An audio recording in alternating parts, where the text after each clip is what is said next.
masalah pokok ibu dan bayi. Kemarin kita bahas masalah apa? Kita tahu ya, pohon ini kan merupakan apa ya? Apa yang terjadi di masyarakat, apa permasalahan kita identifikasi, kemudian kita catat. Itulah dia dikatakan pohon, ya kan? Nah, penelusuran pohon, apa ini?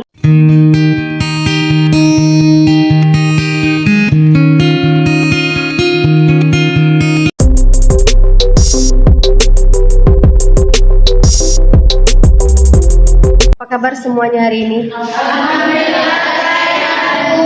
Sehat ya. Nah, hari ini kita akan kupas masalah pohon ibu dan bayi.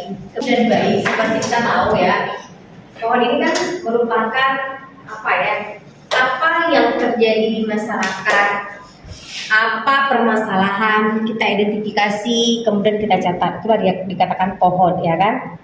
Nah, penelusuran pohon, apa ini? Proses mengamati, ya kan, seseorang yang menjadi objek kita, kemudian yang bergerak dalam kurun waktu dan lokasi tertentu. Itulah nanti kalian itu di tempat kalian BBM, kalian menjadi sasarannya siapa yang menjadi objek kalian nanti, itu kalian tangani, itu kalian lakukan tindakan sesuai dengan prosedurnya. Nah, itu apa?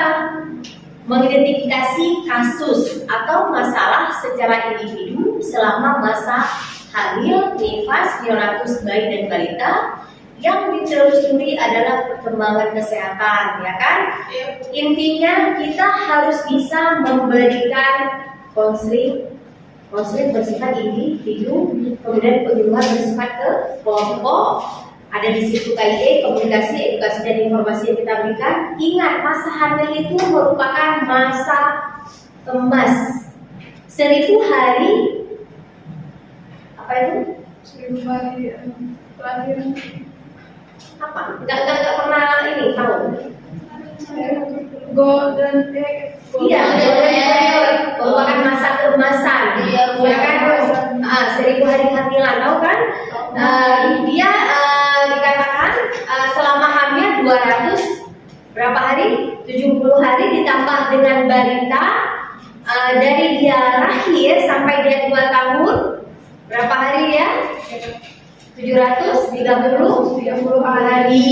Itulah yang dikatakan masa keemasan, golden period ya, masa keemasan. Di situ window opportunity, pintu kesempatan bagi seorang ibu untuk menjaga janin dalam kandungannya. Itulah yang dikatakan 1000 hari pertama kehidupan pada ibu untuk janin dalam kandungannya. Nah, itu dia bukan di saat lahir. Ingat, kecerdasan anak terbentuk semenjak dalam kandungan si ibu, bukan setelah lahir. Setelah lahir kita lihat ya, normal enggak, pertumbuhannya bagus enggak. Di situ kita pantau sampai 2 tahun. Kita lihat ya, pertumbuhan, perkembangan SD, ID, TK, stimulasi deteksi jenis tumbuh kembang pada anak itu penting.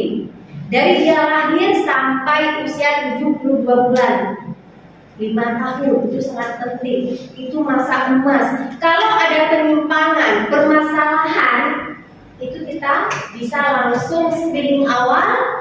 Ayo ibu konsul ke dokter anak sebelum terlambat. Itu tugas kalian nanti di desa. Kalau sampai sana hahaha warawi sana enggak. Itu tugas kalian mencari tahu. Ibu, anak ibu umurnya berapa? Sekian. Apa yang sudah bisa? Apa yang dia lakukan setiap hari? Dia ikutin nggak anjuran ibu? Atau dia sibuk dengan dunianya sendiri? Nah, itu kita harus aware, harus ngeh. Oh, anak ini ada penyimpangan. Baik dari perilakunya, bahasanya, kemandiriannya, kita bisa tahu, bisa lihat dengan adanya mengidentifikasi kasus atau masalah secara individu. Itu dia tadi. Ya, kita harus tahu. Nah, kemudian pada ibu hamil tadi udah 1000 hari pertama kehidupan, itulah dia ya 270 hari, 730 hari itu kita harus tahu. Itu harus kita tahu. Karena kenapa? Sering si ibunya itu salah kaprah. Ya, nanti aja kami nggak sanggup minum obat, nyimpen obatnya, akhirnya nggak beranak. Kita yang beranak nggak kita minum. Ya, itu bisa kita lihat kan? Nah, apa masalahnya? Status gizinya kurang. Iya kan? Ya, G1 di mana persalinan di rumah status gizi kurang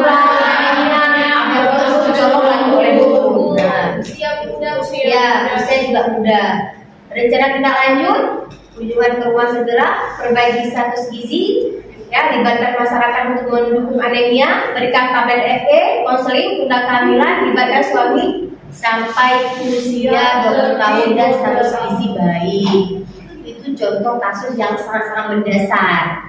Tapi kalau kita dapatkan di masyarakat berbeda lagi, ya, itu kasus yang sangat mendasar. Contoh di desa nanti kalian dapatkan, ibu umur 39 tahun, anak ke-6, ya kan? Riwayat abortus 2 kali, itu kasus enggak? Kasus. Hasil pemeriksaan lab 9 atau 10, itu juga kasus. Makanya buku pink itu sangat perlu. Ibu sudah nggak pernah ke puskesmas? Belum. Kenapa ibu nggak ke puskesmas? Jarak tempuh ke sana aksesnya susah. Apa kegunaan bidan desa? Betul enggak? Betul. Apa kegunaan bidan desa? Itulah dia pemantauan, didampingi. Kalau dia mempunyai keterbatasan transportasi dan waktu dan kesempatan di desa, itu indah sekali. Mau ulang lagi nggak dapat lagi. Dulu saya PBR waktu di Mona deket di situ aja, tapi cukup indah. Kalau dulu tahun 2021 saya tamat. Itu sebelum tsunami, dulu kan masih ada sedikit istilahnya nggak modern seperti sekarang. HP aja dulu belum punya, belum ada, itu enggak, masih pakai telepon umum. Itu sangat indah, sangat enak sekali dibandingkan dengan kondisi yang sekarang kita PBR. Kalau sekarang kita ke desa pun kita nggak dapat lagi yang namanya keakraban, sifat kedewasaan, istilahnya perilaku masyarakat itu sudah berbeda. Kalau kita ke desa sekarang kita dapatkan anak-anak sibuk dengan HP, betul nggak? Betul. Kalau dulu kami dengan anak-anak semua di desa, karet kita ikat, kita lompat-lompat, kemudian main apa lagi? Kita umpet, main apa lagi? Tereng, main apa lagi? Itu dulu masih ada kami ajarkan anak-anak waktu di desa. Enak sekali. Tapi sekarang kalian harus pinter-pinter merubah kognitif anak, otak anak untuk berperilaku sesuai dengan umurnya. Contoh, apa yang dia buat, apa yang dia tontonkan, itu kalian bisa mengajarkan. Betul enggak? Betul. Kalian akan tahu dengan masyarakat nanti. Mau ibu, mau anak, mau kakek, mau lansia, mau nenek, itu bisa kalian ajarkan. Kelompok anak bermain apa sesuai dengan umurnya yang kalian ajarkan kepada mereka. Jangan lalai dengan HP, jangan lalai dengan ini. Ibu pantau anak. Kalau bukan dari sekarang, kapan lagi?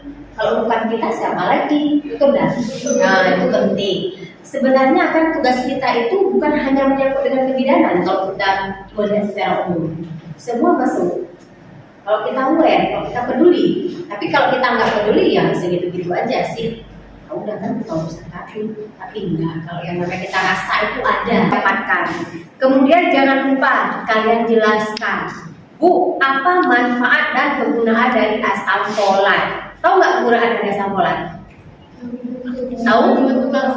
Mencegah kecacatan baik saraf otak, spina bifida dan bagian lain. Iya, kalian jelaskan. Ibu, kalau tidak percaya omongan kami karena kami masih sekolah, ibu coba searching Google. Apa kegunaan dari asam folat? Orang sudah meneliti, ya kan? Nah, bahwa asam folat itu salah satu riset dari orang Amerika tadi menyatakan bahwa 40% itu mencegah autis pada anak. Kalau kita konsumsi dari 4 minggu, sebulan atau 2 bulan sebelum kita berkeluarga. masa remaja kehamilan. Kalau kalian tidak menjelaskan secara detail apa fungsinya, bagaimana referensinya, masyarakat sekarang udah pintar dia. Begitu dia buka, oh iya. Kemudian itu apa manfaat dari kalsium?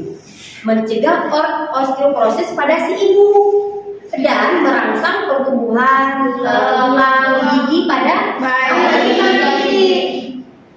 Itu kalian jelaskan. Itu sangat penting. Karena kenapa? Pemahaman masyarakat itu berbeda-beda. Kita nggak boleh, ingat ya baik-baik, selama kita menghadapi, menjalani masalah di desa itu, nggak boleh kita, setiap individu kan berbeda-beda sikap wataknya.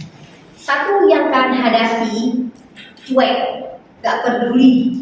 Kemudian normalnya HB kita berapa? Ibu hamil ya.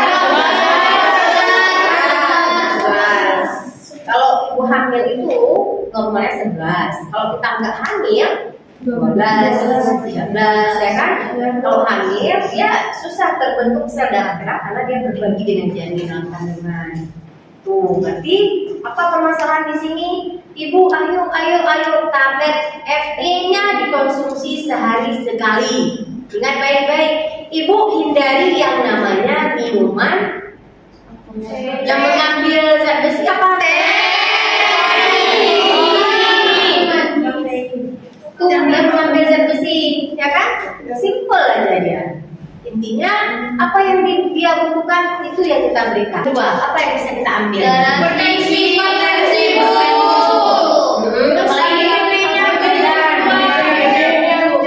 Ya, Jajannya bu. ya. Nah, dengan kasus seperti ini apa tanggapan kita? Jajannya 130. Berapa deh jajannya? 130. Nah, kalau misalnya di jajan normal berapa? 100. Ya, nggak masalah. Berarti permasalahannya apa di sini? Hipertensi kemana larinya? Itu. Berarti dia apa tugasnya? Kurangi konsumsi garam. Ya, kurangi konsumsi garam. Ibu harus cek yang teratur. Ibu harus terkontrol. Apa yang harus didapatkan itu nggak ada lagi kapasitas kita kalau seperti ini. Itu langsung dokter yang tangani. Nah, ini contoh-contoh kasus yang sangat mendasar. Nanti bisa kalian kembangkan sendiri. Apalagi di bawahnya?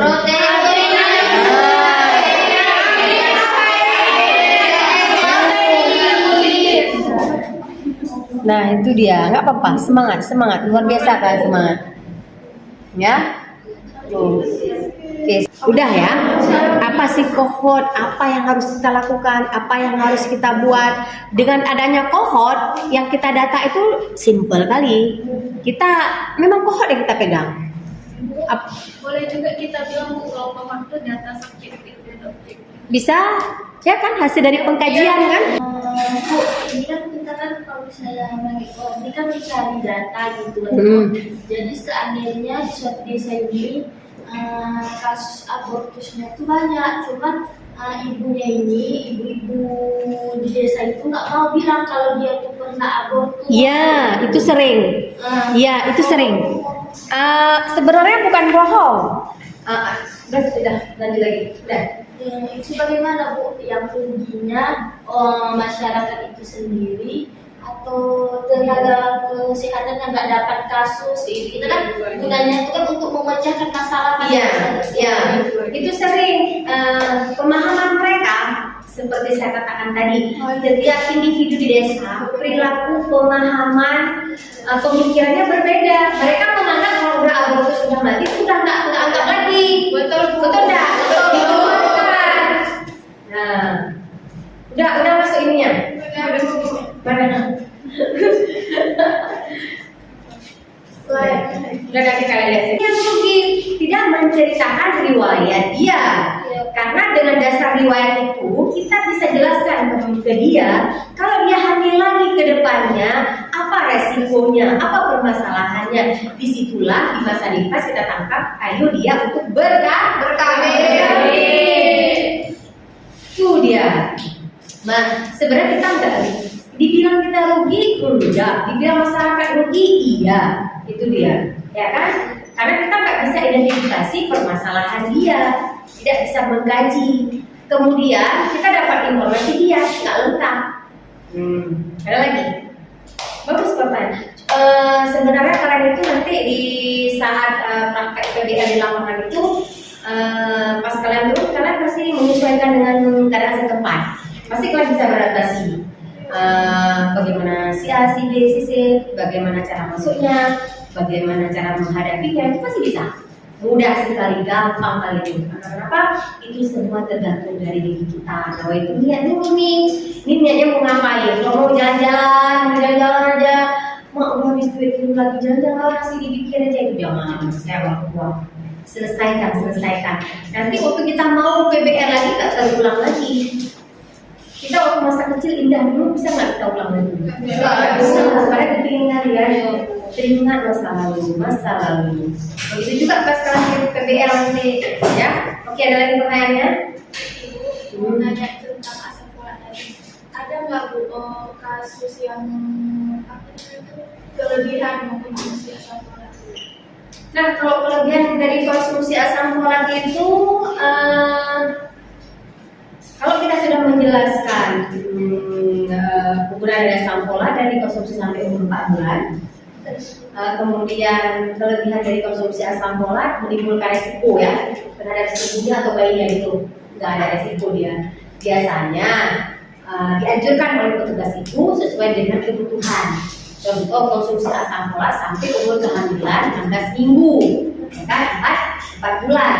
Nah kalau misalnya si ibunya mual muntah terus menerus tidak mengkonsumsi tablet FE, SF, itu bisa dia konsumsi asam folat sampai dia umur kehamilan 9 bulan atau sampai dia hilang mual dan muntah. Nah, karena kenapa? Ibu hamil, kalau kita kasih asam folat itu di awal kehamilan, jadi itu juga mengandung B6 dan yang lainnya. Nah, kalau dari resiko yang kami hadapi di masyarakat jarang, kecuali dia tidak konsumsi asam folat dan tidak masuk makanan yang lain. Asam folat tidak hanya di tablet aja, tapi juga dapat di sayur-sayur kan? Daun apa? Daun ubi. Kemudian apa lagi? Bayam. Apa lagi? Baca kan? Kandungannya kacang panjang dan yang lain. Kan nggak sifat manusia adalah bosan, itu nggak sanggup kita konsumsi aja asam folat. Kalau dilihat dari faktor resiko di lapangan belum dapat. Tapi kalau ada referensi menyatakan beberapa referensi ada resiko, itu bisa jadi. Ada nggak referensi yang menyatakan ada resiko dari asam folat dikonsumsi yang berlebihan? Belum, jarang. Karena ibu lihat di lapangan, nggak ada. Kalau saya menangani K1, itu langsung saya tangkap, saya kasih asam folat 30 tablet. Sehari sekali 30 hari harus dapat. Kalau kita kasih 10 tablet sehari sekali, itu belum tentu dia balik lagi. Kalau udah dapat sebulan, ya oke, ya. Juga dengan baik-baik. Kalau K1 asam folat terus kasih dalam 30 tablet. 30 tablet itu dia balik lagi. Nah, itu dia caranya. Jangan kasih dulu, kalau dia di awal kehamilan ada mual muntah, jangan kasih yang lain, kasih B6 aja sama asam folat. Tapi kalsium pertimbangkan, kalau dia ada mual dan muntah bisa pemicu lagi. Ya, kalau udah aman, tambahkan kalsium dengan asam folat. Kalau dia misalnya udah mencapai umur kehamilan di atas 20 minggu, udah bisa kita kasih tablet FB-nya atau SF-nya. Gabungkan dengan kalsiumnya. Oh ada keluhan yang lain lagi, Bu, saya pegel ini itu, tambahkan dengan B1. Udah kan? Oh Bu, ada pusing ini, capek, kasih paracetamol. Oh ya, dia kebutuhan sesuai kebutuhan aja yang ngambilnya. Oke, dan yang lain?